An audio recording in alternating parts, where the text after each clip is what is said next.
तो मैं दीपक अभी मैं ठीक गंगा सागर घाट पे हूँ और जो दिखा रहा हूँ इस दृश्य देख रहे हैं वो ठीक गंगा सागर घाट के उत्तर दिशा से आपको दिखा रहे हैं और वहाँ पे भूतनाथ मंदिर है। मैं उस भूतनाथ मंदिर के ठीक बगल में आपको गंगा सागर घाट है और यहाँ से मैं आपको चल रहा हूँ। यहाँ पे एक बगल में शिव मंदिर भी है, मैं उस शिव मंदिर का भी दर्शन कराऊंगा और यहाँ पे गंगा आरती भी होता है।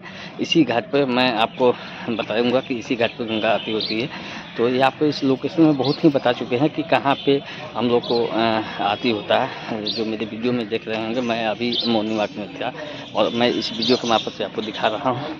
सब्सक्राइब नहीं किया तो सब्सक्राइब करिएगा, मैं वीडियो में बने रहेगा क्योंकि मैं अपडेट वीडियो इसी चैनल के मार्फत दे दूँगा। देखिए जो आपको फुटपाथ था पूरे खाली होने के बाद में पूरा रंग हो गया है, रंग पेंट हो चुका है और पेंट होने के बाद में देखिए कितना सुंदर लग रहा है। और मैं ठीक उसके पीछे में मैं शिव मंदिर में आपको दिखा रहा हूँ। ये शिव मंदिर है ठीक उसके बगल में है और जहाँ पे राम और सीता जी यहाँ पे आके पूजा करते थे। तो अभी तक चैनल को सब्सक्राइब नहीं किया तो सब्सक्राइब करिएगा।